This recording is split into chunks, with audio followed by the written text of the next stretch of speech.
క్యాన్సర్కి యాక్చువల్లీ కారణం ఏంటంటే పిన్ పాయింటెడ్గా ఎందుకు చెప్పలేకపోతున్నాం? ఎక్కువ ఒక హెచ్పివి వైరస్ అలాంటి సిచ్యువేషన్స్లో తప్ప. ప్రతి క్యాన్సర్కి ఒక కారణం అయితే ఉంటుంది. లివర్ క్యాన్సర్కి hepatitis B virus, hepatitis C virus అనేది ఒక కారణం, ఆల్కహాల్ అనేది ఒక కారణం, సర్వైకల్ క్యాన్సర్కి హ్యూమన్ ప్యాపిలోమా వైరస్ అనేది ఒక కారణం, ఉమెన్లో ఉన్నట్టు హార్మోన్స్ ఒక కారణం. సో ఆ హార్మోన్స్ని ఏవి ప్రేరేపింప చేసినా కూడా నిజంగా క్యాన్సర్ బారిన పడుతున్న వారి సంఖ్య బాగా పెరుగుతోందంటారా? పెరగడం అయితే ఇంకా పెరుగుతాయి. ఇప్పుడు ఇంకోటి కూడా చెప్తాను, ఈ ఫోన్ యూసేజ్ ఇప్పుడు చూస్తున్నాం, కానీ ఈ ఫోన్ యూసేజ్ వల్ల వచ్చే ఎఫెక్ట్స్ ఇంకొక 15-20 yearsలో. అసలు స్ట్రెస్ ఏం చేస్తుంది? శరీరంలో ఏం జరుగుతుంది? కార్టిజాల్ ఏదో రిలీజ్ అవుతుందని చెప్తారు, ఏమైపోతుంది తర్వాత? స్ట్రెస్ అంటేనే బాడీలో ఎన్విరాన్మెంట్ ఏదైతే పీస్ఫుల్ ఎన్విరాన్మెంట్ ఏదైతే ఉంటుందో, స్ట్రెస్ అనేటప్పటికి సో స్ట్రెస్ అంతా గడబడి చేస్తుంది అనమాట. స్ట్రెస్ వల్ల ఏమవుతుందంటే హార్మోనల్ డిస్టర్బెన్స్ అనేది. ప్లాస్టిక్ సీసా చూస్తే అందరు భయపడిపోతారు. ప్లాస్టిక్ కవర్ పట్టుకుంటే కార్సినోజన్స్ వచ్చేస్తాయంటారు. ప్లాస్టిక్ అంటేనే నార్మల్ న్యాచురల్ కాదు. మన చర్మం మీద వేడేస్తే ఏమవుతుంది? కరుగుతుంది, కాలుతుంది, మంట పుడుతుంది, నొప్పి వేస్తుంది. ఆ ప్లాస్టిక్ లో కూడా అంతే. ఆ వేడికి దాంట్లో ఉన్నటువంటి హార్మ్ఫుల్ రియాక్షన్ తో క్యాన్సర్ కేసెస్ని డీల్ చేయడం, ఆ ట్రామా బారిన పడి పేషెంట్స్ని వాళ్ళ ఫ్యామిలీస్ని చూస్తారు. సో మీరు ఏం చెప్పినా ఇవాళ మా సుమన్ టీవీ ప్రేక్షకులకి what is your most powerful message to our viewers sir? ఒక పేషెంట్ ఫ్యామిలీలో క్యాన్సర్తో అఫెక్ట్ అయిందంటే మొత్తం ఫ్యామిలీ డిస్టర్బ్ అయిపోతుంది. సో వాళ్ళకి మెయిన్ కావాల్సింది అంటే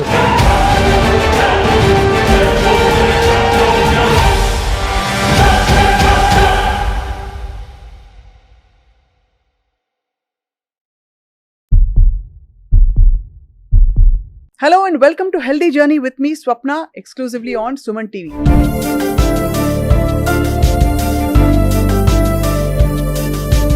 ఈ మధ్యకాలంలో ఏ డాక్టర్ గారిని పలకరించి సార్ ఈ జబ్బు ఎందుకు వచ్చింది, గుండె జబ్బు ఎందుకు వచ్చింది, లైఫ్ స్టైల్, డయాబెటీస్ ఎందుకు వచ్చింది, లైఫ్ స్టైల్, క్యాన్సర్ ఎందుకు వస్తుంది సార్, బేసిక్గా దాన్ని ప్రేరేపించేది మాత్రం లైఫ్ స్టైల్ అని చెప్తున్నారు.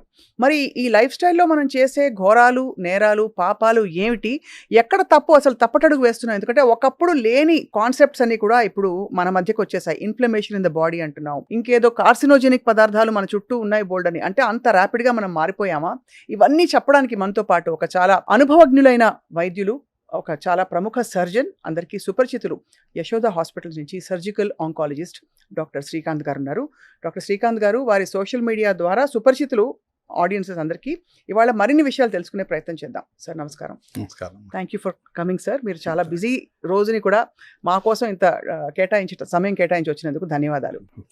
ప్లెజర్ సార్, ఇంత మెడికల్ రీసెర్చ్ జరిగి కూడా క్యాన్సర్కి యాక్చువల్లీ కారణం ఏంటంటే పిన్ పాయింటెడ్గా ఎందుకు చెప్పలేకపోతున్నాం? ఎక్కువ ఒక హెచ్పివి వైరస్ దాని అలాంటి సిచ్యువేషన్స్లో తప్ప.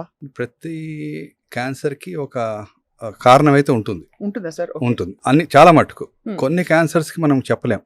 అంటే ఎలా ఉంటుందంటే, ఫర్ ఎగ్జాంపుల్ లంగ్ క్యాన్సర్కి మనకు తెలిసినది మోస్ట్ కామన్ స్మోకింగ్, లేదా ఆస్బెస్టాస్ ఇండస్ట్రీస్లో పనిచేయడము, అయితే ఎక్స్పోజర్ టు పొల్యూషన్, ఈ మూడు. కానీ చాలాసార్లు ఆ మూడిటికి ఎక్స్పోజర్ కాని వాళ్ళకి కూడా ఈ క్యాన్సర్ వస్తుంది. మరి అక్కడ మనకేంటంటే మరి ఈ కారణాలు ఎక్స్పోజర్ ఏం లేవు, అయినా ఎందుకు వచ్చింది అని అంటాం. కాబట్టి కొన్నిసార్లు మనకు కారణాలు కరెక్ట్గా తెలియదు. కొన్నిటికి ఫ్యామిలీ హిస్టరీ ఉంటుంది, కొన్నిటికి వైరస్ హిస్టరీ ఉంటుంది. అంటే లివర్ క్యాన్సర్కి hepatitis B virus, hepatitis C virus అనేది ఒక కారణం, ఆల్కహాల్ అనేది ఒక కారణము, అలాగే సర్వైకల్ క్యాన్సర్కి హ్యూమన్ ప్యాపిలోమా వైరస్ అనేది ఒక కారణము. సో అలా కొలాన్ క్యాన్సర్కి లో ఫైబర్ డైట్ అలాంటి ఒక కారణము, ఫ్యామిలీ హిస్టరీ ఒక కారణము, బ్రెస్ట్ క్యాన్సర్కి, ఓవేరియన్ క్యాన్సర్కి యూజువల్గా ఉమెన్లో ఉన్నట్టు హార్మోన్స్ ఒక కారణము.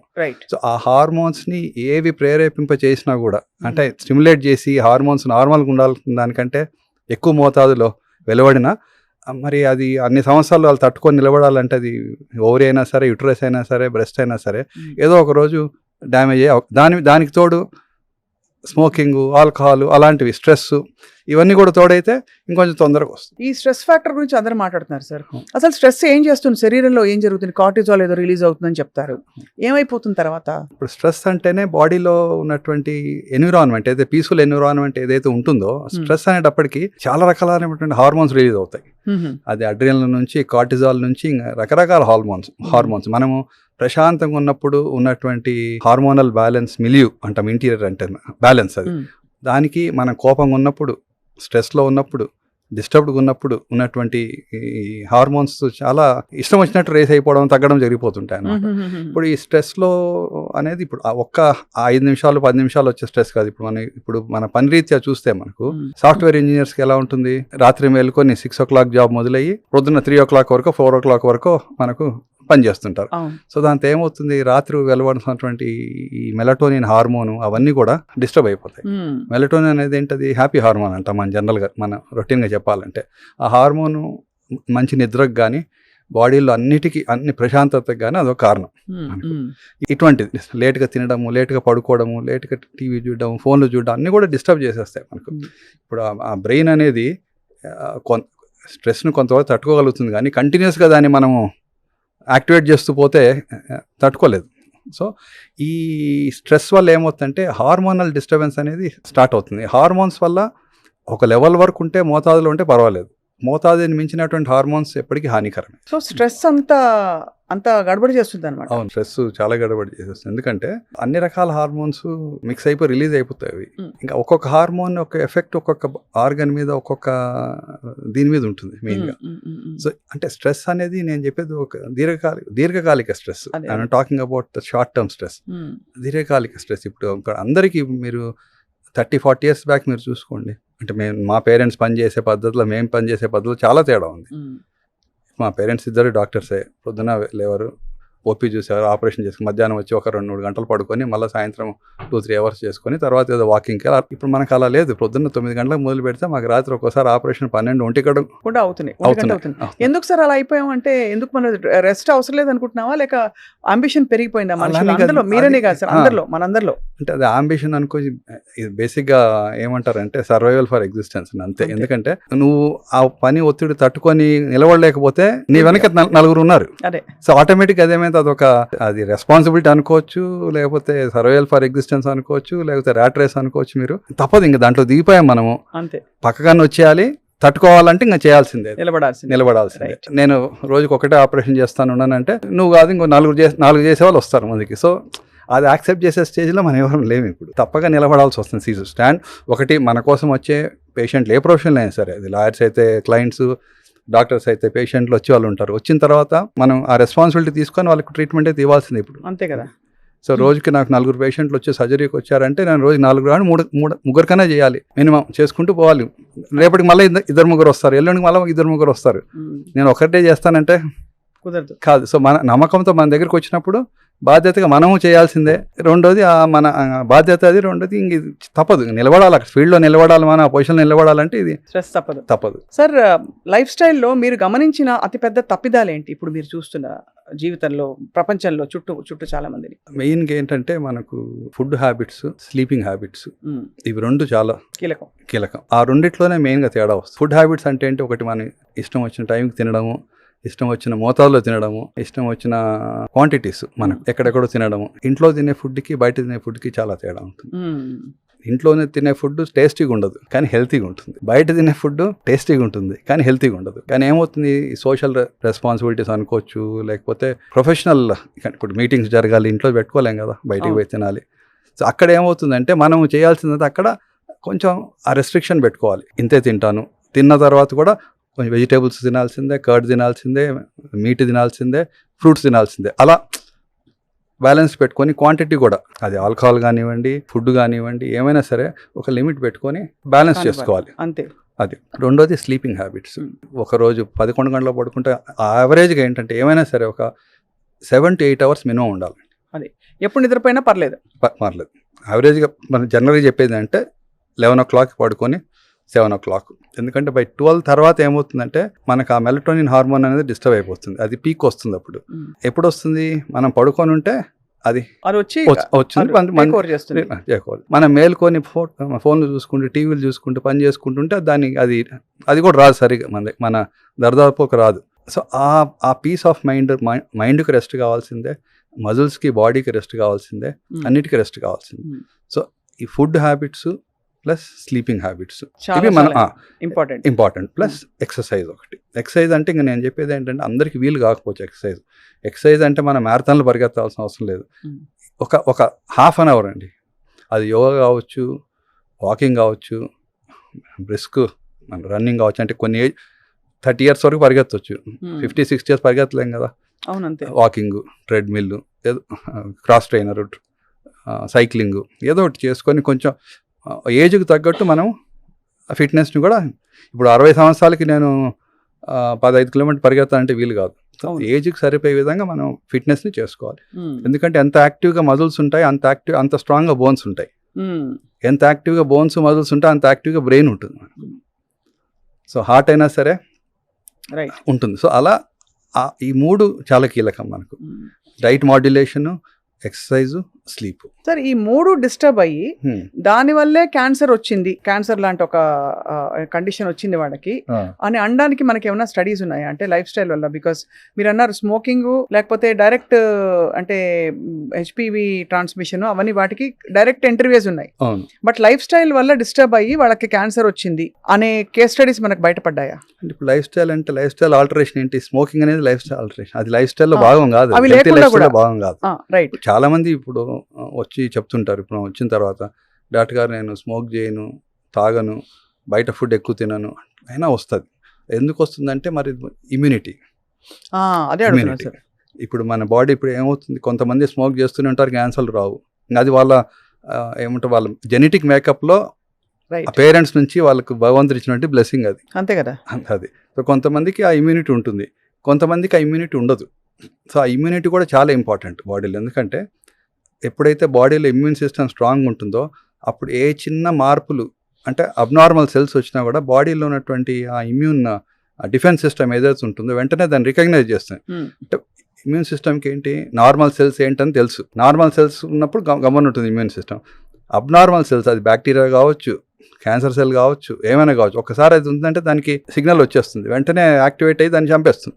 ఇమ్యూనిటీ కూడా చాలా ఇంపార్టెంట్. మన ఇమ్యూనిటీ ఎలా పెంచుకోవాలంటే టు నెక్స్ట్ టైం ఇప్పుడు నేను చెప్పినవి 3 కారణాలు: ఎక్సర్సైజు, డైట్, హెల్త్.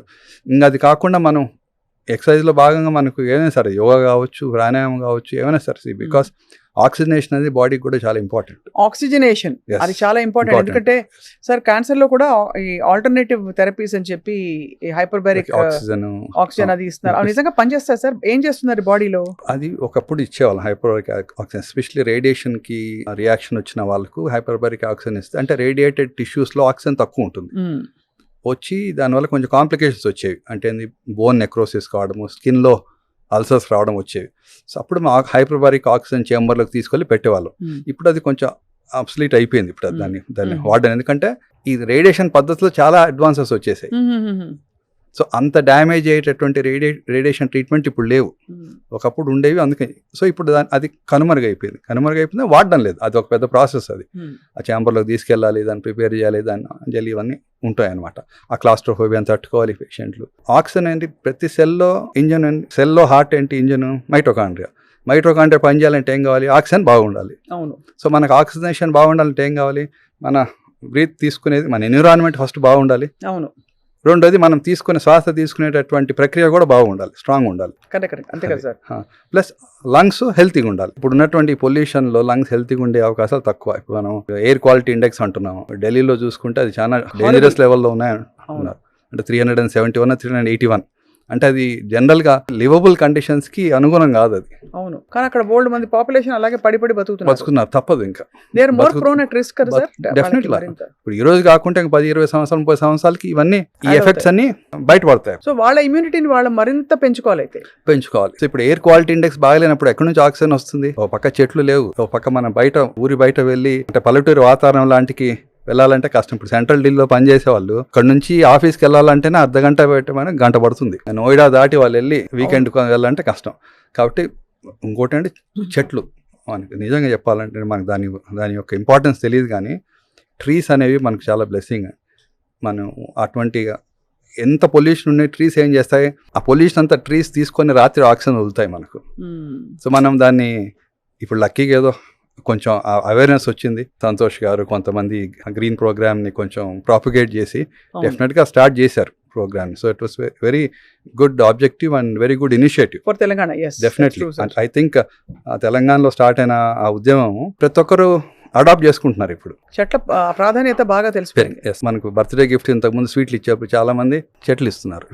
ఇంతకుముందు బొకే ఇచ్చేవాళ్ళు ఇప్పుడు ఇవి ఇస్తున్నారు. సో దట్స్ డెఫినెట్లీ ఆ చేంజ్ అది. ఆ Hmm. చెట్లు అనేవి ఫిల్టర్స్ అండి, ఎయిర్ ఫిల్టర్స్ అవి. మన లంగ్స్ ఎలాగో ఎన్విరాన్మెంట్కి చెట్లు అనేవి ఫిల్టర్స్. సో అవి ఎంత ఎక్కువ ఉంటే వాతావరణం అంత బాగుంటుంది. అది ఇంట్లో పరిసరాలు అయినా సరే, రోడ్డు దగ్గర అయినా. ఇప్పుడు ఎందుకంటే ఈ కన్స్ట్రక్షన్స్ బిల్డింగ్స్ వచ్చిన తర్వాత ఆ భాగంలో ఉన్న చెట్లు కొట్టేయాల్సిందే, అవును కానీ దానికి రీప్లేస్మెంట్ అంటూ లేదు. రైట్ సో కాబట్టి ఆ ఎయిర్ పొల్యూషన్ని తగ్గించాలంటే మనకు చెట్లు ఒకటి అవును కంపల్సరీ. సో అది, సో ఈ ఫ్యాక్టర్స్ని మనం గాన డెవలప్ చేయగలిగితే Hmm.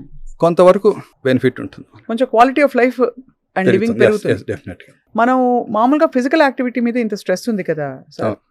అయితే ఫిజికల్ యాక్టివిటీ ఇప్పుడు సెడెంటరీ జాబ్స్ ఉన్నవాళ్ళు ఇక్కడ నుంచి లేచి అక్కడికి వెళ్తారు, అక్కడ నుంచి లేచి ఇక్కడికి వస్తారు. అవును. దానికి ఏమైనా కొలమానం ఉందా? ఇంత 10,000 అడుగులు అంటారు. 10,000 అడుగులు ఏమైనా స్టాండర్డ్ ప్రపంచ సూత్రం అంటారా? అంటే అలా ఇప్పుడు 10,000 అడుగునే సూత్రం అని కాదు, అట్లీస్ట్ ఆ మాత్రం మినిమం ఆప్టిమల్గా నడవగలిగితే అది మనం ఒక 4 కిలోమీటర్లు 3 కిలోమీటర్లు వాక్ చేసినట్లు. ఇప్పుడు ఎక్సర్సైజ్ చేయని వాళ్ళకు స్టెప్స్, మన జనరల్గా ఏం చేస్తాము, స్టెప్స్ ఎక్కమంటాము, స్టెప్స్ దిగమంటాం. అవును గ్రౌండ్ ఫ్లోర్ నుంచి ఫస్ట్ ఫ్లోర్కి కూడా మన వాళ్ళు లిఫ్టే వాడతారు. అవును కరెక్ట్. ఏదో 4th ఫ్లోర్కి వెళ్ళాలా అర్థం ఉంది, దిగేటప్పుడు అసలు లిఫ్టే అవసరం ఉండదు. చాలా మంది ఫాలో గారు. చాలా మనకు తెలియకుండానే కొన్ని అలవాట్లను మనం మార్చుకుంటే ఆ నడక అనేది వస్తుంది. మనకు టైం లేదు పొద్దున్నే వెళ్ళి ఎక్కడికన్నా బయటకు వెళ్ళి నడిచేదానికి. ఆఫీస్లో ఉన్నప్పుడు ఏం చేస్తామంటే, ఆఫీస్లో కూడా ఎస్పెషలీ సాఫ్ట్వేర్ ఆఫీసెస్లో వాళ్ళు కూడా లంచ్ అవర్ పెట్టింటారు, ఈవినింగ్ ఏదో స్నాక్ అవర్ ఏదో ఉంటుంది. కంపల్సరీ వాళ్ళకి ఏంటంటే ఒక ఇండోర్గా అవును చిన్న యాక్టివిటీ, ఫిజికల్ యాక్టివిటీ పెట్టగలరు. ఎందుకంటే సెడెంటరీ కూర్చొని చేసే జాబే అది. లేదా ఇంకా వాళ్ళే ఒక హాఫ్ అన్ అవర్కో 1 అవర్కి ఒకసారి బ్రేక్ తీసుకొని కొంచెం అంత ఆ డిసిప్లిన్ రావాలంటే ఎవరో ఒకరు బాధపడి ఇబ్బంది పడితే తప్ప రాదు. అంతే కదా.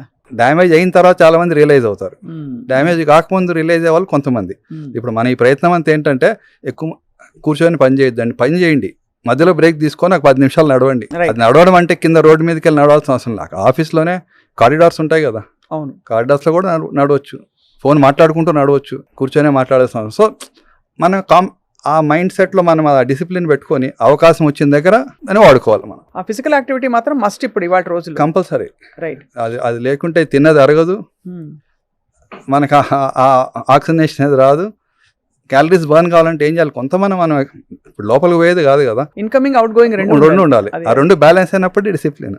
మనకంతా ఎక్కడవుతుంది, ఇక్కడ చాలా డిస్టర్బెన్స్ వస్తుంది. ఇన్కమింగ్ ఎక్కువ ఉంటుంది, అవుట్ గోయింగ్ తక్కువ ఉంది. సార్ క్యాన్సర్ కి సంబంధించి ఇన్ఫ్లమేషన్ కి క్యాన్సర్ కి ఏమన్నా కనెక్షన్ ఉందా? ఇప్పుడు ఇన్ఫ్లమేషన్ అంటే ఎప్పుడు వస్తుంది బాడీలో మనకు జనరల్గా అంటే ఇన్ఫెక్షన్ వచ్చినప్పుడు ఇన్ఫ్లమేషన్ వస్తుంది. ఎనీ ఇన్ఫెక్షన్ అంటే వాపు, మన నార్మల్ లాంగ్వేజ్ చెప్పాలంటే అది వాపు, ఎర్రదనం అంటాం. ఇన్ఫ్లమేషన్ అనేది ఇన్ఫెక్షన్లో వచ్చేది ఒక రకమైన ఇన్ఫ్లమేషన్. కానీ సైలెంట్ ఇన్ఫ్లమేషన్ అంటే ఏంటంటే మనం ఏం పని చేయకుండా అలాగే ఉంటే మజిల్స్లో ఏమవుతుందంటే ఆ చెత్త అంతా చేరి, అంటే ఇప్పుడు మనం మజిల్స్ యాక్టివ్గా ఉంటే మజిల్స్ నుంచి వెళ్ళబడినటువంటి వేస్ట్ ప్రోడక్ట్స్ అంతా కూడా బ్లడ్లోకి వెళ్ళిపోయి కిడ్నీ నుంచి బయటకు వచ్చేస్తాయి. సో అలాగే ఉన్నప్పుడు ఏమవుతుందంటే ఆ ప్రోడక్ట్స్ అన్ని కూడా ఆ మైక్రో ఇన్ఫ్లమేషన్ని ఎన్విరాన్మెంట్ని క్రియేట్ చేస్తాయి. ఈ మైక్రో ఇన్ఫ్లమేషన్ క్రియేట్ చేసిన ఎన్విరాన్మెంట్లో దాని మీద వేరే ఇన్ఫ్లుయెన్సెస్, మనం చెప్పేది ఆల్కహాల్, స్మోకింగ్ ఇట్లాంటివన్నీ తోడైతే క్యాన్సర్కి లీడ్ అయ్యే కారణం ఛాన్సెస్ ఉన్నాయి. ఇప్పుడు మీరు చూస్తే యాక్టివ్గా ఉన్న బాడీలో యాక్టివ్గా ఉన్నటువంటి ఆర్గన్స్, ఫర్ ఎగ్జాంపుల్ హార్ట్కి ఎప్పుడు క్యాన్సర్ రాదు. మీరు ఎప్పుడైనా విన్నారా హార్ట్ క్యాన్సర్ వచ్చిందని? బ్రెయిన్ క్యాన్సర్ అంటారు, బ్రెస్ట్ క్యాన్సర్ అంటారు, కిడ్నీ క్యాన్సర్ అంటారు, హార్ట్ క్యాన్సర్ వచ్చింది లేదు, ఎందుకంటే నిరంతరం అది పనిచేస్తుంది. రెండోది మజిల్స్లో కూడా క్యాన్సర్ వచ్చే అవకాశాలు తక్కువ, వస్తుంది. సాఫ్ట్ టిష్యూ సార్కోమాస్ వస్తాయి కానీ తక్కువ. బాడీలో యాక్టివ్గా ఉన్న పార్ట్స్ చూసుకుంటే మీరు హార్ట్, ఒకటి మజిల్స్, దాంట్లో కండరాల్లో క్యాన్సర్ వచ్చే అవకాశం తక్కువ. అదొక చిన్న ఎగ్జాంపుల్. ఏంటి, యాక్టివ్గా ఉంటే క్యాన్సర్ వచ్చే అవకాశాలు తక్కువ. అవును, రావచ్చు, నేను కాదని చెప్పడం లేదు, కానీ బట్ అది ఆ మైక్రో ఇన్ఫ్లమేషన్ ఉన్నటువంటి ఎన్విరాన్మెంట్ని మనం అవాయిడ్ చేయగలగాలి. అంతే కదా. మనం మామూలుగా నొప్పి పెడితేనే డాక్టర్ దగ్గరికి వెళ్తాం. అవును, మామూలుగా డిటెక్ట్ అయితేనే మనం అంటే క్యాన్సర్ స్పెషలిస్ట్ దగ్గరికి వెళ్తాం. అసలు ఇన్ఫ్లమేషన్ ఉందా బాడీలో, నేను బాగున్నానా లేనా అనడానికి ఏం చేయించుకోవాలి, ఏం టెస్ట్ చేయించుకోవాలి? ఇన్ఫ్లమేషన్ అనేది మైక్రో ఇన్ఫ్లమేషన్ మనకు తెలియదు అండి. ఇన్ఫ్లమేషన్ అంటే ఇప్పుడు ఫీవర్ వచ్చినప్పుడు, ఇన్ఫెక్షన్ వచ్చినప్పుడు వచ్చే ఇన్ఫ్లమేషన్ వేరు, అది HSCR అది దానికి మనం తెలుసు. ఆ ఇన్ఫ్లమేషన్ ఉందా లేదని తెలిసేది మనకు ఎటువంటి టెస్ట్ లేదు. రెండోది క్యాన్సర్లో ఏమవుతుంది, చాలాసార్లు ఏ ఆర్గన్లో కూడా క్యాన్సర్ వచ్చినా పెయిన్ అనేది ఉండదు ఫస్ట్ ఇనిషియల్ స్టేజెస్లో. పెద్ద డిసడ్వాంటేజ్ మనకు క్యాన్సర్లో ఉన్నటువంటి డిసడ్వాంటేజ్ ఇది. నొప్పి వస్తే జనరల్గా రియాక్ట్ అవుతారు. ఇప్పుడు అపెండిసైటిస్ వస్తుంది, వెంటనే గాల్ బ్లాడర్లో పెయిన్ వస్తుంది, వెంటనే పరిగెత్తారు, ఎందుకంటే తట్టుకోలేరు. కిడ్నీ స్టోన్ ఉంటుంది, నొప్పి వస్తుంది, పరిగెత్తారు. క్యాన్సర్లో ఏంటంటే విచిత్రమైంది, భగవంతుడు ఆ క్యాన్సర్లో మొదటి స్టేజ్లో నొప్పి వచ్చేలాగా పెట్టింటే చాలామందిని మనం క్యాన్సర్ నుంచి కాపాడి ఉండొచ్చు అంటే ఎందుకు తొందరగా వెళ్తారు డాక్టర్ దగ్గరికి. కొంతమంది అసలు పెద్ద పెద్ద గడ్డలు ఉంటాయి, నొప్పి లేదు కదా అని గమ్మని ఉంటారు. కానీ అరే ఇటువంటి మార్పు మనకు 30 సంవత్సరాలు 40 సంవత్సరాలు రాలేదు, ఇప్పుడు మనకు కనపడుతుంది. అది గొంతులో కావచ్చు, బ్రెస్ట్లో కావచ్చు, పొట్టలో కావచ్చు అని చాలాసార్లు అడుగుతారు. నొప్పి లేదు కాబట్టి నేను రాలేదు డాక్టర్ గారు అంటారు. నొప్పి లేకపోతే పర్వాలేదు, కానీ మీకు ఇన్ని సంవత్సరాలుగా మీలో ఆ మార్పు లేదు, ఇప్పుడు కనపడుతుంది, పెరుగుతుంది. కనిపిస్తాయి ఇప్పుడు ఫర్ థైరాయిడ్ అనుకోండి, థైరాయిడ్ నెక్ లంపు, నోట్లో పుండు. చాలాసార్లు అందరికి అల్సర్స్ వస్తాయి, 10 days 2 weeksలో తగ్గిపోతుంది అందరికీ. ఏది నార్మల్ అవును అల్సర్స్ అయితే డిఫిషియన్సీ వల్ల వచ్చేదో, స్ట్రెస్ వల్ల వచ్చేదో, 4 కొరుక్కుంటే వచ్చేదో 2 వారాలు తగ్గిపోతుంది. అలా కాకుండా 3 వారాలు 4 వారాల వరకు ఆ అల్సర్ అలాగే ఉంటే అరే ఇది మానలేదు, ఒకసారి వెళ్ళి చూపించుకుందాం అనరు. ఎందుకంటే అంత పెద్ద డిస్టర్బ్ చేయదు, డైలీ రొటీన్లో డిస్టర్బెన్స్ ఉండదు దీనివల్ల. అందుకని వెళ్ళరు. ఏం కాదులే, తగ్గిపోతుంది. ఎప్పుడు వస్తారు? అప్పుడు నొప్పి వస్తేనో లేకపోతే 2వ 3వ స్టేజ్లో అప్పటికే అంత లేట్ అయిపోతుంది. మరి అంటే వాళ్ళు రియాక్ట్ అయ్యి చాలా మంది వచ్చేసరికి లేట్. ఎందుకంటే ఆ రియాక్ట్ ఎప్పుడు అవుతారు? ఇబ్బంది అవుతుంటే, తినేదానికి ఇబ్బంది అయినా, కారం తింటూనే నొప్పి వస్తుంది, అప్పుడు అరే ఇదేదో తేడా ఉంది అంటే తినేదానికి కష్టంగా ఉంది కదా. అవునవును, దీనివల్ల కాదు, తినేదానికి కష్టంగా ఉంది, అప్పుడు రియాక్ట్ అవుతారు. అవును కరెక్ట్ సార్, వాళ్ళు చెప్పారు. అవును, డైలీ రొటీన్లో ఎప్పుడు ఇబ్బంది కలిగించేటటువంటి వస్తుందో అప్పుడు రియాక్ట్ అవుతారు. 9 out of 10 people, ఒక 1% ఉంటారు, అంటే 10% ఉంటారు ఏం లేకపోయినా ఎక్కువ రియాక్ట్ అవుతారు. అవును, చాలా అది వాళ్ళ మనస్తత్వం. But by and large postponement మనకి బాగా అంతే. ఎందుకంటే ఈరోజు ఆ పని ఉంది, ఈరోజు ఆ పెళ్ళి ఉంది, పిల్లలకి ఎగ్జామ్స్ ఉన్నాయి, ఏదో హాలిడేకి బుక్ చేసుకున్నాము, లేకపోతే నాకు సంథింగ్ ఏదో కారణం చేత ఇంకెప్పుడు మనకి మంచి ఏమి చేత కానీ కొంచెం ఇబ్బంది అవుతున్నప్పుడే చాలా మంది రియాక్ట్ అవుతారు. ఏమన్నా ఓవరాల్ అసలు బాడీ తీరులో ఏమన్నా వార్నింగ్ సైన్స్ వస్తాయా సార్? ఫస్ట్ వస్తాయి. ఎలాంటివి? ఫర్ ఎగ్జాంపుల్ 100% వస్తాయి, కానీ చాలా మంది గమనించుకోరు, అది నార్మల్ అనుకుంటారు. ఇప్పుడు ఫర్ ఎగ్జాంపుల్ అంటే డాక్టర్స్లో కూడా చాలా మంది దానికి నెగ్లెక్ట్ చేస్తారు. ఎందుకంటే వాళ్ళకు నాకు రాదులే క్యాన్సర్ అనే ఫీలింగ్ చాలా మందిలో. అంతే కదా, నాకు రాకపోవచ్చు, ఆ చిన్న సిమ్టమ్ ఏముంది, ఎప్పుడో వచ్చింది, లాస్ట్ ఇయర్ కూడా వచ్చింది, ఇప్పుడు వచ్చింది. మోషన్లో బ్లడ్ పడడం చిన్న ఎగ్జాంపుల్. మోషన్లో బ్లడ్ పడడం చాలాసార్లు ఎలా ఉంటుంది, వేడి చేసింది, కామన్ ప్రయాణం చేసి వచ్చాను ఎండలో, లేకపోతే నిన్న అక్కడ వెళ్తే పెళ్లిలో మంచి కారంగా ఉన్న చికెనో మటనో ఏదో కూర తిన్నాను, పొద్దున మోషన్ వచ్చింది. సరే అందరికీ వస్తుంటుంది మోషన్లో, పర్సిస్టెంట్గా వచ్చినప్పుడు. ఈరోజు వచ్చింది, జనరల్గా వారం 10 రోజులు రాదు, మళ్ళా తర్వాత మోషన్లో వచ్చింది, అప్పుడన్నా మనకు ఏదో వస్తుంది, వెలగాలి. కానీ మోషన్లో బ్లడ్ పడిందంటే అది మనం అనుకోకూడదు వేడి చేసిందని, డాక్టర్ దగ్గరికి వెళ్ళి చూపించుకోవాలి అంతే. అది క్యాన్సర్ వల్ల వచ్చిన బ్లడ్డా, ఫైల్స్ వల్ల వచ్చిన బ్లడ్డా, వేడి చేసిన వచ్చిన బ్లడ్డా, ఫిషర్ వల్ల వచ్చిన బ్లడ్డా అనేది డాక్టర్ నిర్ధారణ చేయాలి. మనంతకు మనం అనుకొని ఆ చిన్న ఎఫర్ట్ అనేది ఆ వచ్చినటువంటి వాళ్ళు తీసుకోవాలి. అదే బ్రెస్ట్లో లంప్స్ చాలాసార్లు మేము చూస్తుంటాం, ఇది చాలా రోజులు అయింది కదమ్మా వచ్చి అంటే, ఉంది డాక్టర్ గారు చూసాను నేను, 4-5 నెలలు అయింది, ఏం ఇబ్బంది లేదు కదా అని వదిలేశాను నేను. నొప్పి ఉండదు చాలాసార్లు. నేను అనేది ఏంటంటే, లేదు మీకు 40 సంవత్సరాలు 50 సంవత్సరాలుగా లేదు, అది ఇటుపక్క లేదు, ఇప్పుడు వచ్చినప్పుడు నొప్పి లేకపోయినా తేడా వచ్చింది, ఒకసారి వెళ్ళి చూపించుకోవాలి కదా మీరు. కొంతమంది మొహమాట పడతారు, కొంతమంది సిగ్గుపడతారు, పిల్లలు కూడా చెప్పుకోరు, కొంతమంది వాళ్ళు ఇబ్బంది పడతారనో లేకపోతే సిగ్గుతోనో చెప్పుకోరు. ఆఖరికి ఎప్పుడు చెప్తారు? 3rd స్టేజ్లో ఉన్నప్పుడు చాలా మంది అలాగ వస్తారు. సో అప్పుడు వాళ్ళని ఇబ్బంది పెట్టడమే ఎక్కువ, కానీ చెప్పనందువల్ల అందరికి ఇబ్బంది ఎక్కువ అవుతుంది. అర్లీగా ఉన్నప్పుడు ఒక 10 రోజులు ట్రీట్మెంట్తో జరిగిపోతాం సర్జరీతో, లేట్ అయినప్పుడు సర్జరీ కావాలి, కీమో ఇవ్వాలి, రేడియేషన్ ఇవ్వాలి. సో ఆ అవగాహన లేక చాలాసార్లు వాడు ఇప్పుడే అమెరికాకి వెళ్ళాడు, ఇప్పుడే ఉద్యోగం చేరాడు, వాడిని ఇబ్బంది పెట్టడం అని నేను చెప్పలేదు, కానీ చెప్పనందువల్ల ఇంకా ఎక్కువ ఇబ్బంది అవుతుంది, నష్టం వస్తుంది. అవును, చాలా కరెక్ట్ సార్ మీరు అన్నది. అంటే ఆ ట్యూనింగ్లో లేవు, అయితే బయట మాత్రం హడావిడి చాలా అవుతుంది. ప్లాస్టిక్ సీసా చూస్తే అందరు భయపడిపోతారు, ప్లాస్టిక్ కవర్ పట్టుకుంటే కార్సినోజెన్స్ వచ్చేస్తాయంటారు, ఎండలో ప్లాస్టిక్ బాటిల్ తీసుకెళ్లి కార్లో పెడితే మొత్తేసుకుంటారు. ఇది నిజంగా ఇస్ ఇట్ రియల్ ఆర్ కొంచెం సైకలాజికల్? సైకలాజికల్ ఏం కాదు, రియలే. అది ప్లాస్టిక్ అంటేనే నార్మల్, న్యాచురల్ కాదు అది. ఆ ప్లాస్టిక్లో చాలా రకాలు ఉన్నాయి. దాంట్లో నాకు తెలిసినంత వరకు ఆ కింద ట్రయాంగిల్ మార్క్ ఏదో వస్తుంది, మీరు ప్లాస్టిక్ బాటిల్ వెనక చూస్తే ఆ కోడ్స్ ఏవో ఉంటాయి. అంటే అది first time virgin plastic, recycled plastic, చాలాసార్లు వాడిన ప్లాస్టిక్, అదేదో గ్రేడ్స్ ఉన్నాయి, నాకు కరెక్ట్గా చెప్పలేకున్నాను, ఉంటుందన్నమాట. అది ఆ వర్జిన్ ప్లాస్టిక్ పర్వాలేదు, రిపీటెడ్గా దాన్ని మళ్ళీ కాల్చి రీసైకిల్ చేసే ప్లాస్టిక్స్ మంచివి కాదు. ఇది ఫుడ్కి, ఎందుకంటే ఇప్పుడు ఈ వాటర్ కానీ మనం ఇప్పుడు హోటల్స్లో ఏం చేస్తారు, ప్లాస్టిక్ ఉంటాయి, ఆ ప్లాస్టిక్లో వేడి వేసేస్తారు, ఏం చేస్తా, ఆ వేడి ఏమవుతుంది, వేడి మన చర్మం మీద వేడి వేస్తే ఏమవుతుంది, కరుగుతుంది, కాలుతుంది, మంట పుడుతుంది, నొప్పి వేస్తుంది. ఆ ప్లాస్టిక్లో కూడా అంతే, ఆ వేడికి దాంట్లో ఉన్నటువంటి హార్మ్ఫుల్ రియాక్షన్తో కెమికల్స్ బయటకు వస్తాయి. నైట్రోసామైన్స్ అని ఉన్నాయి, నైట్రోసామైన్స్, అట్లా 3-4 ఇంపార్టెంట్ కెమికల్స్ ఉన్నాయి. అందుకని ఎక్కువ వేడివైనా సరే, ఎక్కువ చల్లవైనా సరే ప్లాస్టిక్లో వాడకూడదు. Glass is more ideal. ఇప్పుడు మెల్లగా గ్లాస్కి వస్తున్నారు. అవునవును. ఇప్పుడు హోటల్స్ అంతా చూస్తే మీరు అన్ని 5 స్టార్ హోటల్స్ చాలా సార్లు they are putting glass bottles. కానీ ఏంటంటే ఈ గ్లాస్ బాటిల్స్తో easy way of carrying is plastic bottle. అవును, వెయిట్ తక్కువ ఉంటుంది. ఇప్పుడు ఫంక్షన్స్లో 5,000 మంది వస్తే 5,000 మంది గ్లాస్ బాటిల్ ఎక్కడ ఇవ్వగలుగుతాం మనం? ఇవ్వలేం కాబట్టి ప్లాస్టిక్ వాడుతుంది. అదే ప్లాస్టిక్ బాటిల్లో వాటరు లారీల్లో వస్తుంది, ఆ వేడికి తట్టుకొని వస్తుంది, ఎక్కడో స్టోర్ చేస్తారు. ఇప్పుడు ఒక గోడౌన్లో స్టోర్ చేస్తారు, ఆ గోడౌన్లో ఏసీలు పెట్టి నార్మల్ టెంపరేచర్ మెయింటైన్ చేయరు కదా. అవునవును. సో ఆబ్వియస్గా ఆ టెంపరేచర్ వస్తుంది. సో ఆ చిన్న చిన్న హార్మ్ఫుల్ కెమికల్స్ అయితే రిలీజ్ అవుతాయి దాంట్లో. అది రిలీజ్ అయ్యి బాడీలో వెళ్ళి ఏం చేస్తాయని హార్మ్ఫుల్ కదా అవి.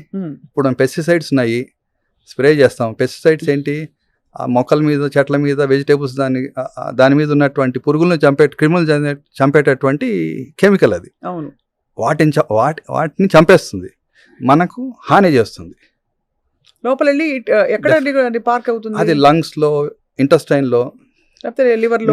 మీరు ఇప్పుడు యూఎస్లో కానీ యూరోప్లో కానీ ఎక్కడైనా చూస్తే పెస్టిసైడ్స్ని మనం చేసినట్టు ఇట్లా ఓపెన్గా ఎవరు స్ప్రే చేయరు. అది బ్యాండ్. అంటే అది లేబర్ లా ప్రకారం చేయకూడదు. ఎవరైతే యజమాని చేయిస్తారో వాళ్ళకి ఫైన్ వేస్తారు, ఇంప్రిజన్మెంట్ ఉంటుంది. అంటే వాళ్ళకి అది మాస్క్ పెట్టుకొని, దానికి గైడ్ లైన్స్ ఉన్నాయి కొన్ని, పెట్టుకొని చేయాలి. మన వాళ్ళు ఇక్కడ ఎవరన్నా చూసారు, ఫార్మర్ ఎవరన్నా మ్యాక్సిమం అయితే ఒక టవల్ చుట్టుకుంటాడు, అది కొంచెం తెలివైన వాడైతే. చాలాసార్లు అది ఎయిర్లోకి వెళ్ళి మనకు లంగ్స్లోకి వెళ్తుంది. అంత హార్మ్ఫుల్ సార్? హార్మ్ఫుల్లే మరి అది మనం తింటున్నాం కదా. అంటే మనకు కడిగితే కూడా పెస్టిసైడ్స్ పోవు కదా? పోతాయి, కొంతవరకు పోతాయి. ఇప్పుడు కడుగుతాం, అందుకనే మనం వెజిటేబుల్స్ కానీ ఫ్రూట్స్ కానీ ఏం చేస్తాం, బయట అలాగే తీసుకొని తినొద్దు అంటాం. వాటర్లో ఒక సోక్ చేయాలి, ఒక 10 minutes 15 minutes. ఐడియల్గా సాల్ట్ వాటర్ సోక్ చేయాలి. సోక్ చేస్తే చాలా మటుకు వెళ్ళిపోతాయి. ఎందుకంటే అవన్నీ పైన ఉండేవి కదా, లోపల నుంచి వచ్చినవి పైన ఉన్నవే కాబట్టి కరిగిపోతాయి. మనకు ఆ టైం ఓపిక ఉండాలి. అంటే ఒకసారే కదా ఏముంది లే అని అనుకుంటారు చాలా మంది. తింటూనే ఉంటాం కదా, అది మనం తింటూనే ఉంటాం ప్రతిసారి. అంటే దాని తీవ్రత తెలియదు, తీవ్రత కాదు, దీనివల్ల ఏదో అయిపోతుందని నమ్మరు ఎవరు ఫస్ట్ చెప్పేది. ఎందుకంటే ఎవరైతే ఆ భయం ఉంటుందో, అరే ఇలా చేస్తే వస్తుందని అనుకుంటారో డెఫినెట్గా ఫాలో అవుతారు. అది కానప్పుడు ఏమవుతుంది, టైం ఉండదు, తీసుకుంటా తినడు. ఇప్పుడు మన ఇంట్లో అంటే పర్లేదు, టైం ఉంటుంది. బయట పని చేసే వాళ్ళు ఏమవుతుంది, వస్తారు ఏదో ఆ కర్చీఫ్తో తుడుచుకుంటారు, లేకపోతే చేతి ఇట్లా అనుకొని తినేస్తారు. మేము చిన్నప్పుడు తినేవాళ్ళం అంతే. అంటే అదొక థ్రిల్. జామకాయ చట్నీ అంతే, జామకాయ తినేవాళ్ళం, రేగిపండు తినేవాళ్ళం. ఇప్పుడు ఏమైనా తినాలంటే భయం. అంటే వాష్ చేశారా లేదా, సోక్ చేశారా లేదా. కాబట్టి డెఫినెట్గా అది వాష్ చేయాల్సిందే. ఎందుకంటే పెస్టిసైడ్స్ అనే కాదు, డస్ట్ ఉంటుంది, క్రిములు ఉంటాయి, ఏమైనా సరే హెల్తీగా ఉండాలంటే ఆ చిన్న చిన్న జాగ్రత్తలు తీసుకోవాలి మనం. దాంతో క్యాన్సర్ వస్తుంది, పెస్టిసైడ్ క్యాన్సర్ వచ్చేది వేరు, గ్యాస్ట్రైంట్రైటిస్ వస్తుంది, బవల్ డిస్టర్బెన్స్ వస్తుంది. అంటే క్యాన్సర్ దాకా వెళ్ళక్కర్లేదు. అది మన హైజీన్లో ఒక భాగం అంతే, మనం ఫాలో అయ్యేటటువంటి హైజీన్లో ఒక భాగం. చేతులు తినే ముందు చేతులు కడుక్కోవాలి. ఎంతమంది కడుక్కుంటున్నారు? చేతులు అంటే కడుక్కోవడం అంటే ఏంటి, కొంతమంది కడుక్కుంటారు, కొంతమంది కొలాయి తిప్పి ఇట్లా అనుకొని వచ్చేస్తారు. దాంతో క్రిములు పోవు. మనం పట్టుకునే ఫోన్ మీద మీరు కల్చర్ చేస్తే మనం ఊహించలేని క్రిములు ఉంటాయి దాంట్లో. అవునా? అంతే మరి. వేరే వాళ్ళ ఫోన్ పట్టుకుంటే ఇంకా అసలు చెప్పక్కర్లేదు, పట్టుకోక తప్పదు, మాట్లాడక తప్పదు. కానీ మనం తినే ముందు సోప్తో హ్యాండ్ వాష్ చేసుకుని తినాలి. ఈ లెక్కన అసలు ఫోన్ లో వేరే వాళ్ళ ఫోన్ తీసి మాట్లాడితే కూడా germs can pass on easily కదా. మనకు ఇలాగ వచ్చేది కాదు, చేతులు పట్టుకుంటాం కదా, ఈ చేతుల ద్వారా మనం తింటాం. ఓహో, అలా వస్తుందంటే అంతే. మనం ఇలా పట్టుకుంటూనే మనకి లోపలికి బ్యాక్టీరియా వెళ్ళిపోదు. స్కిన్ ప్రొటెక్ట్ చేస్తాం. ఫుడ్ మన హ్యాండే కదా పట్టుకునేది. ఒత్తడం, హ్యాండ్తో నొత్తుతాము, మాట్లాడడం అంతే. అయినాక ఏం చేస్తాం, మాట్లాడుతుంటాం, పట్టుకుంటాం, తినే మిక్చర్ పకోడీ తింటాం. మరి సో తినే ముందు హ్యాండ్ వాష్ చేసుకోవడం అనేది సింపుల్ ప్రొసీజర్ అది, కానీ చాలా మంది ఫాలో కాదు. సార్, ఈ మధ్య కోలోరెక్టల్ క్యాన్సర్స్ ఎందుకు అంత ఎక్కువగా ఫుడ్ వల్ల వచ్చే ఇష్యూస్?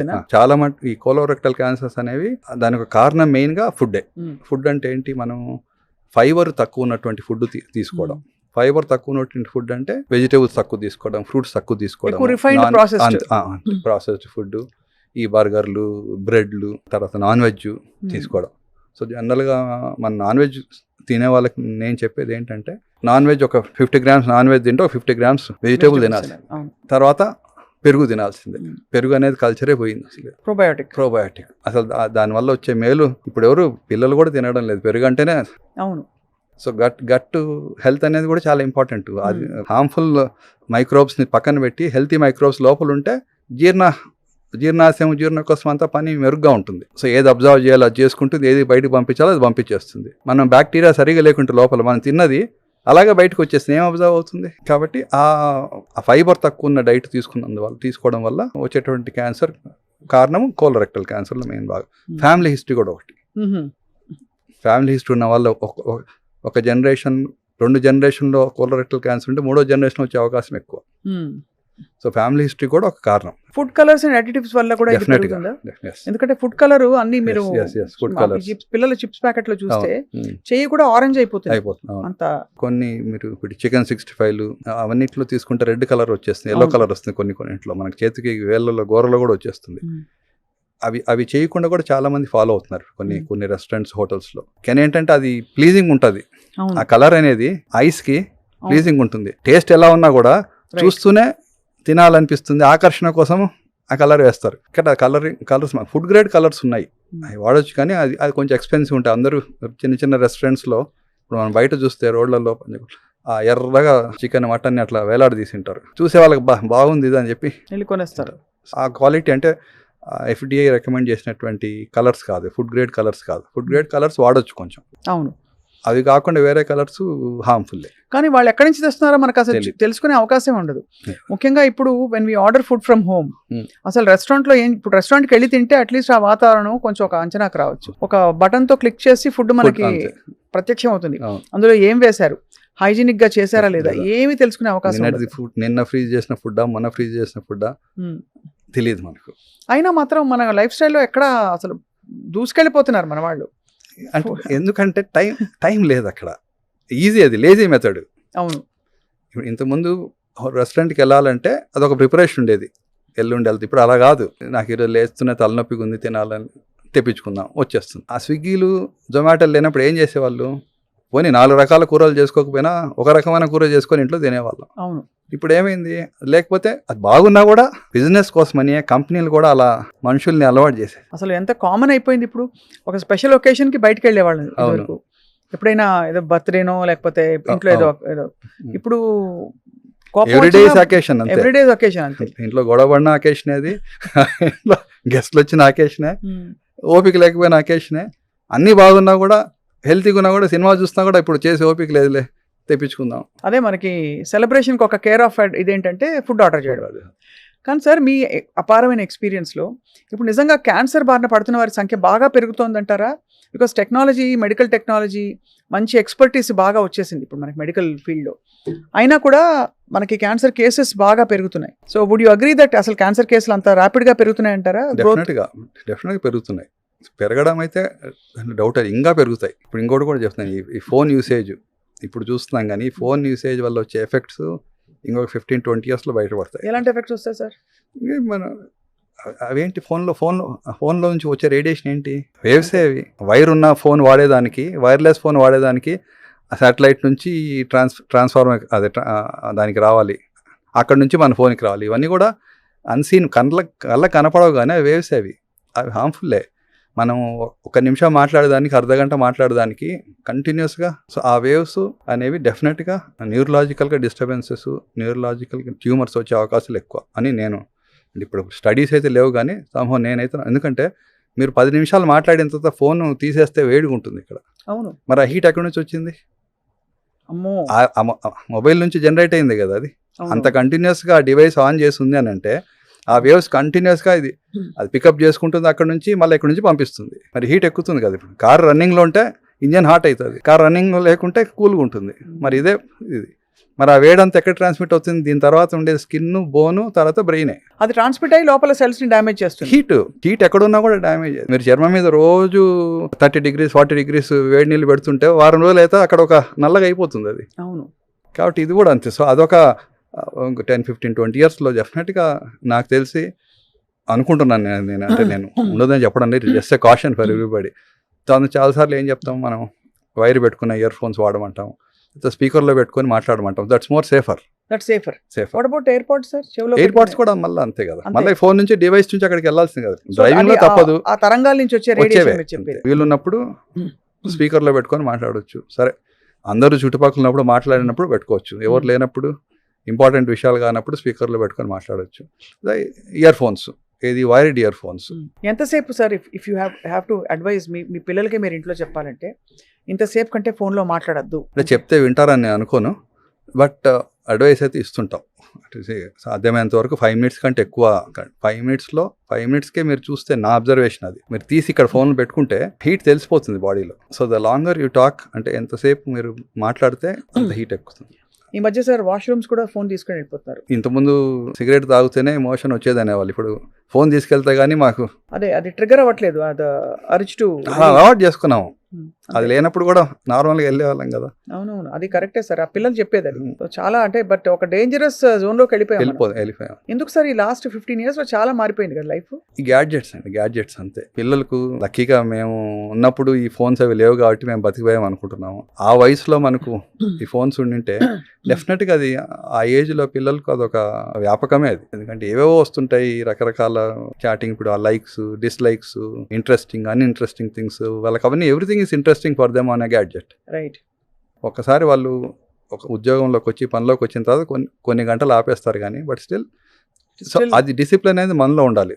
రోజు పొద్దున రాత్రి ఒక అర్ధగంట, పొద్దున ఒక అర్ధగంట, మధ్యలో ఒక అర్ధగంట, ఎంత అవసరం.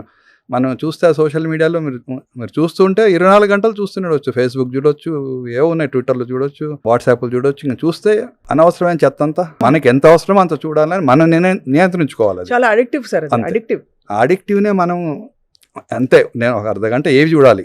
ఇప్పుడు 50 మందిని మన గ్రూప్స్లో అందరూ యాడ్ చేసుకుంటారు, మన పర్మిషన్ అడిగారు యాడ్ చేసుకుంటారు. చేసుకున్న తర్వాత మనం అసలు ఆ గ్రూప్స్లో వెళ్ళి ఎంటర్టైన్ చేయాలా కాదా అనేది మనం నిర్ణయించుకోవాలి. వస్తుంటాయి మెసేజ్లు, మనకు అవసరమైన గ్రూప్స్లో అవసరమైన అంతవరకు మనం చూడడం, వచ్చేయడం, బయట అవసరమైన ఇన్ఫర్మేషనే మనం తీసుకోవడం. చూసుకుంటూ పోతే మనకి ఎండ్ లేదు మనకు. సార్, సో ఫైనలీ మనం అన్ని ఒక్కొక్క ఆస్పెక్ట్ మాట్లాడుతూ ఆయిల్ అండ్ ఫుడ్, ముఖ్యంగా ఫుడ్లో ఉండే స్పైసెస్, మసాలా, ఇది ఏ మేరకు మన బాడీకి, బికాస్ చిన్నప్పుడు నేను ఇది కూడా విన్నాను, బాగా ఉప్పు కారాలు వేసి తింటే శరీరానికి ఏం రాదంటారు, అదొక theory.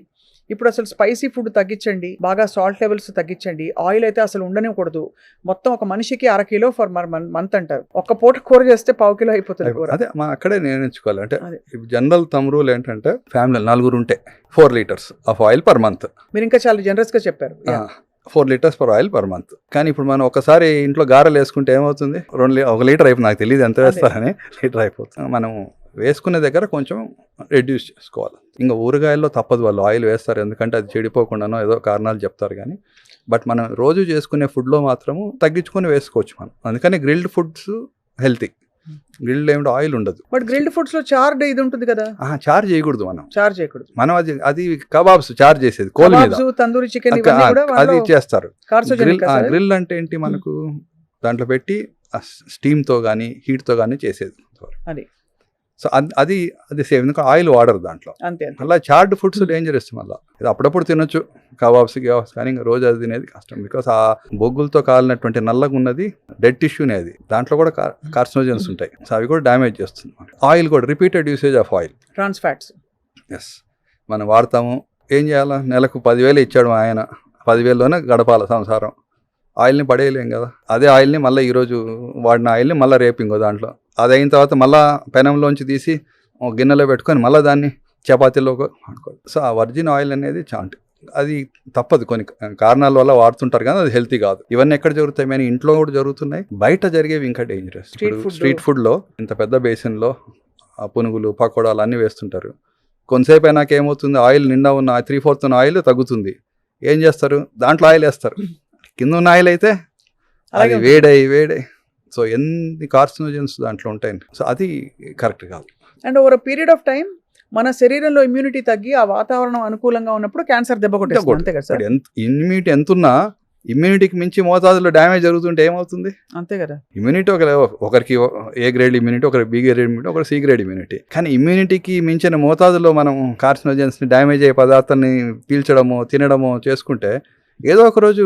But cancer, I always wondered sir, ఈ ఫలానా ఆర్గన్ కి క్యాన్సర్ రావాలి అని ఎట్లా, ఏ బేసిస్ మీద డిసైడ్ అవుతుంది? కామన్ గా చాలా సార్లు ఇప్పుడు స్మోకింగ్ ఉంటాయి. ఇప్పుడు స్మోకింగ్ అనేది నోటి నుంచి, థ్రోట్ నుంచి, అనావాహిక నుంచి, స్టమక్ నుంచి, liver, pancreas, urinary bladder, intestine, కోలాను, ఇన్నిటికి కారణం అది. ఆల్కహాల్ కూడా ఆల్మోస్ట్ ఈక్వల్ అన్నిటికీ నేను చెప్పిన. బ్రెస్ట్ క్యాన్సర్కి, ఓరియన్ క్యాన్సర్కి, ఎండోమెట్రియల్ క్యాన్సర్ కారణం. అలాగే ఒబిసిటీ అనేది చాలా క్యాన్సర్స్కి కారణం అవుతుంది. కాబట్టి ఒకటే ఫ్యాక్టరు రకరకాల ఆర్గన్స్లో క్యాన్సర్ని కాజ్ చేసే అవకాశం ఉంది. ఎక్కడో ఒక చోట ఫస్ట్ కనిపిస్తుంది. అంతే కనిపిస్తుంది. అంటే ఏ ఆర్గన్ మీద మల్టిపుల్ డ్యామేజ్ జరుగుతుంటే ఆ ఆర్గన్ కనిపిస్తుంది, ఫస్ట్ డ్యామేజ్ అవుతుంది. చాలా ఇన్ఫర్మేటివ్ అండ్ ఇంట్రెస్టింగ్ సార్. మీ అపారమైన ఎక్స్పీరియన్స్లో ఫైనలీ మీరు హౌ హ్యాస్ ఇట్ బీన్, అంటే క్యాన్సర్ కేసెస్ని డీల్ చేయడం, ఆ ట్రామా బారిన పడి పేషెంట్స్ని, వాళ్ళ ఫ్యామిలీస్ని చూస్తారు. సో మీరు ఏం చెప్పినా ఇవాళ మా సుమన్ టీవీ ప్రేక్షకులకి, ఎందుకంటే సమాజ శ్రేయస్సు కోసం, ప్రజల ఆరోగ్యం కోసం మేము పాటుపడుతున్నాం ఇలాంటి ఇంటర్వ్యూస్ చేయడం ద్వారా.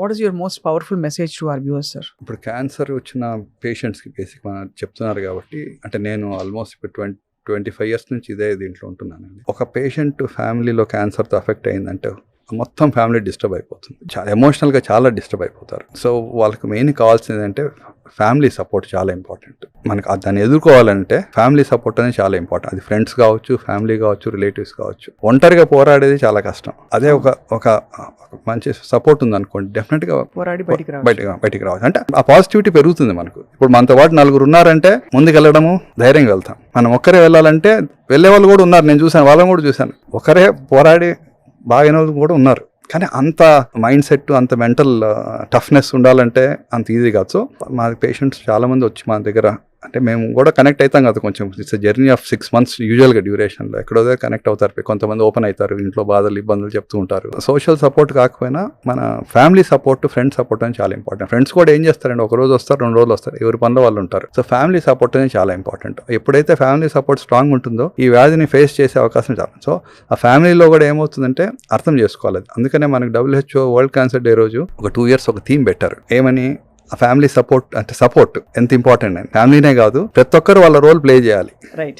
అది హాస్పిటల్కి వచ్చినప్పుడు నర్సెస్, హాస్పిటల్కి వచ్చినప్పుడు డాక్టర్స్, ఇంటికి వచ్చినప్పుడు ఫ్యామిలీ మెంబర్స్, నైబర్స్, కొలీగ్స్, అలా ఎవరి రోల్ వాళ్ళు ప్లే చేస్తే చిన్నవే it makes a lot of difference to patient. అది క్యాన్సర్ అనే కాదు, ఏ జబ్బుకైనా సరే. క్యాన్సర్ ఏంటంటే పోరాటం అనేది సుదీర్ఘంగా ఉంటుంది. అంతే కాబట్టి వేరేవన్నీ ఏంటి, 1 వారం రోజులు, 10 రోజులు, 15 రోజులు. అది కిడ్నీ స్టోన్ తీసుకోవచ్చు, గాల్ బ్లాడర్ స్టోన్ తీసుకోవచ్చు, చేసుకుంటే ఒక ఆపరేషన్ 10-15 రోజులు. ఇది ఇలా కాదు, లాంగ్ బ్యాటిల్.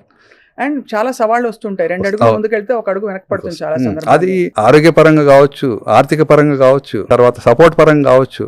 ఎక్కడో దగ్గర అందరికీ అన్ని ఉండవు అందుబాటులో. ఫ్యామిలీ మెంబర్స్ 5 మంది రెడీగా ఉంటారు, కానీ డబ్బులు ఉండవు. డబ్బులు ఉంటాయి కానీ ఒకరే ఉంటారు. పిల్లలు ఎక్కడో US లో ఉంటారు, ఎక్కడో ఉంటారు. ఇక్కడ మదరో ఫాదరో ఉంటారు, ఒక కేర్ టేకర్ ఉంటారు. కాబట్టి అవన్నీ ఉండడం కూడా చాలా ఇంపార్టెంట్. కొంతమంది కొన్ని ఉంటాయి, కొంతమంది కొన్ని ఉండవు. ఈ అన్ని ఫ్యాక్టర్స్ కలిపి ఉన్న వాళ్ళు చాలా అదృష్టవంతులు. క్యాన్సర్ రావడం దురదృష్టమైన ఇవన్నీ ఫ్యాక్టర్స్ ఉండి క్యాన్సర్ని, అంటే ఫైనాన్షియల్గా, ఫ్యామిలీ సపోర్ట్ అన్నీ ఉన్న వాళ్ళు డెఫినెట్గా దే ఆర్ బ్లెస్డ్ అని చెప్పాలి. చాలా ఇన్ఫర్మేటివ్గా సార్, మనం చేసే చిన్న తప్పిదాలు, పొరపాట్లు, టేకెన్ ఫర్ గ్రాంటెడ్ అప్రోచ్ తోటి మనం క్యాజువల్గా తీసుకుంటున్న చాలా విషయాలు మనకు ఎంత హానికరమో వాళ్ళ మా సుమన్ టీవీ వ్యూవర్స్కి చెప్పినందుకు మీకు ధన్యవాదాలు sir. You're a very busy surgeon, అయినా మా కోసం సమయం కేటాయించి వాళ్ళు వచ్చినందుకు thank you so much sir. మీ మెసేజ్ తోటి అందరు జాగ్రత్త పడతారు. అండ్ అలాగే ఎక్కడైనా అనుమానం వస్తే మీరు చెప్పిన ఫస్ట్ అండ్ ఫార్మోస్ట్ పెద్ద విషయం, సొంత డయాగ్నోసిస్ పక్కన పెట్టకుండా, అంటే విషయాన్ని పక్కన పెట్టకుండా ముందు డాక్టర్ని సంప్రదించాలి, ఏ అన్యూజువల్ సిమ్టమ్ ఏమైనా కనిపించినా కూడా అని చెప్తున్నారు sir. Thank you so much doctor Srikanth. నమస్కారం. Thank you.